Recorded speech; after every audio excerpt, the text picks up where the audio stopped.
Hi Carlo, Happy New Year, Happy Christmas. Yes, Happy New Year. Anong New Year resolution mo? New Year's resolution ko, syempre, first, for career kasi talaga eh. Ang ginawa ko New Year's resolution talaga, mas magpo-focus ako sa career, yan. Mas pagagandahin ko yung itsura ko physically, especially sa gym. Yun talaga yung number one priority ko ngayon eh. Go to the gym every day para maging physically fit. So, yun nga, para din sa career, para Carlo, anong masasabi mo tungkol sa issue ni Vice Ganda about sa'yo? Yung vice gender issue. Ayun nga, actually nga, paulit-ulit nga lang yun eh. Parang it's been almost 2 years na. Pero yun nga, medyo naulit-ulit. Pero hindi ko naman sinasabi na parang gusto ko lang kalimutan yung issue about that. Pero yun lang, kumbaga parang let's move on kasi parang di ba 2012 na eh.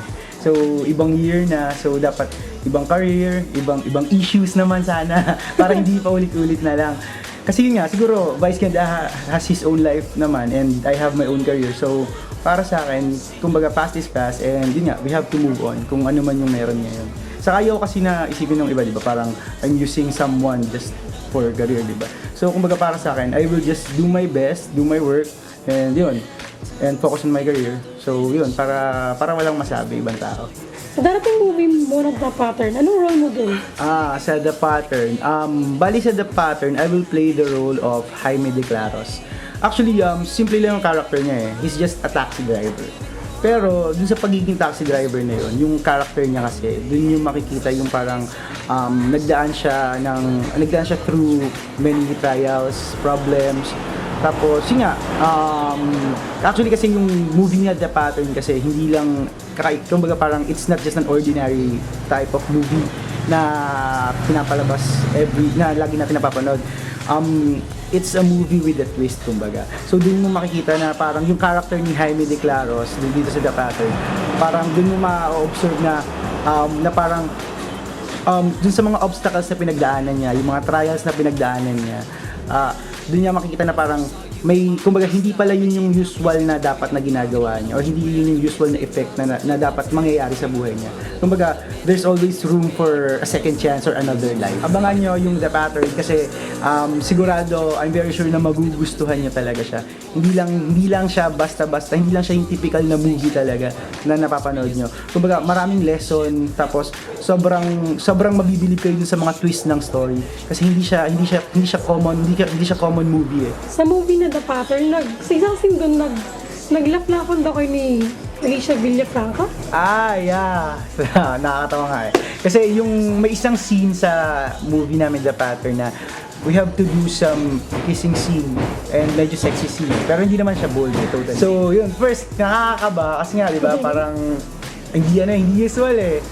Kaya yun, pero thankful ako kasi nga, masaya naman ka-work si Alicia, very open-minded, and yun nga, parang sa kanya work is work. Ganun din naman sa akin, work is work. Kaya mas naging madali sa amin. Yun nga, binigay naman namin yung the best namin din sa scene na yun. Ano mo sabi mo about sa issue ninyo ni Khaled Gunting? Kay Khaled, may issue ba? Joke lang. Kay Khaled, ayoko naman seryosohin kasi. Ayoko namang seryosohin kasi yung issue about kay Khaled. Kasi for me, it's not an issue eh. Kasi siguro every time kasi na mag-shoot kami, siguro hindi ko lang masyadong napapansin. Siyempre yung mga ibang kasama ko. Kasi yun nga, siyempre hindi naman kami talagang magkakaibigan, di ba?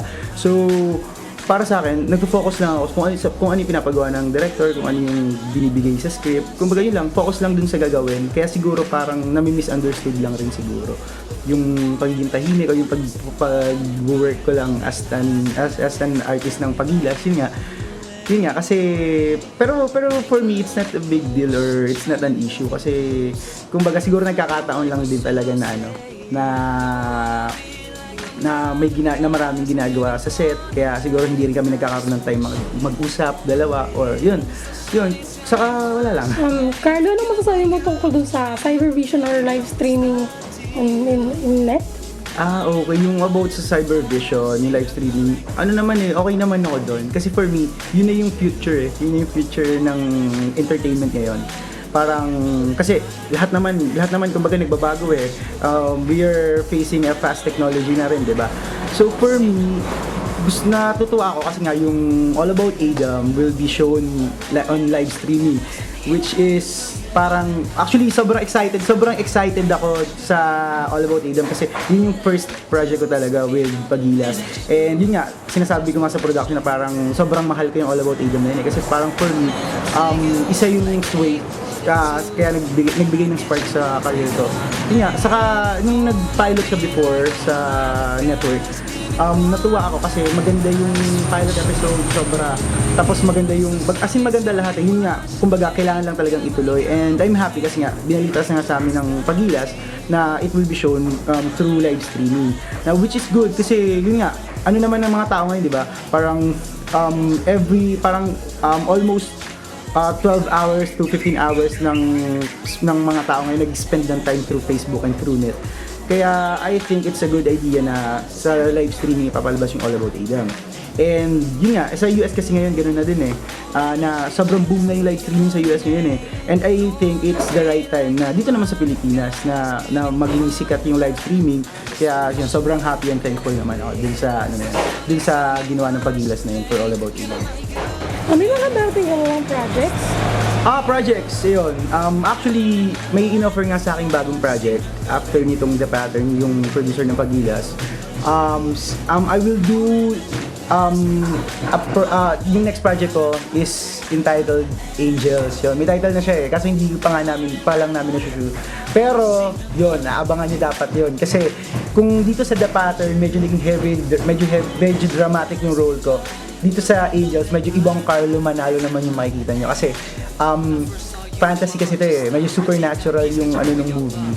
And yun, kumbaga kung sa The Pattern, maraming iyakan, marami akong heavy drama role na binigay. Dito medyo iba naman. Kumbaga different character ko naman yung makikita nyo. And yun, masaya ako kasi pinagkakatiwalaan ako ng Pagilas dun sa mga project na binibigay sa akin. Sobrang thankful talaga. Anong masasabi mo kasi? About kay Philip na ako? Philip. Kay Philip. Actually, okay naman. Mas masayang katrabaho si Philip kasi hindi na naman kasi if ever magkakatrabaho kami dito sa Angels, hindi na naman bago kasi before nagkasama na kami sa All About Adam. So, I guess dito sa Angels, mas magiging madali yung pagtatrabaho namin. Kasi yun nga, kumbaga, nagkaroon na kami nagka-work na kami before sa All About Adam and then ito nga, Angels yung next. So, mas magiging madali sa production, sa cast, i-shoot tong Angels kasi nga, yun nga, hindi na siya bago. Yung mga pakikisama sa cast, hindi na siya iba, kumbaga. Para lang kaming naglalaro lang rin. Meron kang project sa Macau. Ponggikis yun ah. Anong mga project na gagawin mo? Sa Macau nga eh. Masaya nga ako kasi kahit pa paano nagkaroon ng opportunity to work abroad naman eh. Ayun, I will do several events lang doon sa Macau. And sandali lang naman yun eh. And basaya naman kasi kahit pa paano nga, yun nga, nabigyan ako ng opportunity to work abroad. Kumbaga hindi lang dito sa Pilipinas. Tapos kahit pa paano sa abroad, kahit pa paano, nagkaroon ako ng chance or opportunity kasi hindi naman not all people, diba, nakakapag-work abroad. So parang masaya ako, sobrang masaya ako kasi parang maraming blessings this 2012. Yan, katulad nga nung The Pattern, yung Angels, and then itong naman yun, yung event ko for Macau. Kaya sobrang thankful talaga ako this year sa mga nangyayari. Friends, fans, viewers, yon, I'm inviting you na abangan nyo yung upcoming movie ko which is The Pattern, starring Maria Isabel Lopez, and of course, truly yours, Carlo Manalo. All About Adam sa through live streaming. Yung Angels, of course, yung upcoming movie ko na Angels, abangan nyo din. And log on to www.pagilas.com para sa mga updates and para mapanood nyo yung mga different trailers and para malaman nyo yung bagong museum for your Pagilas stars. Yun.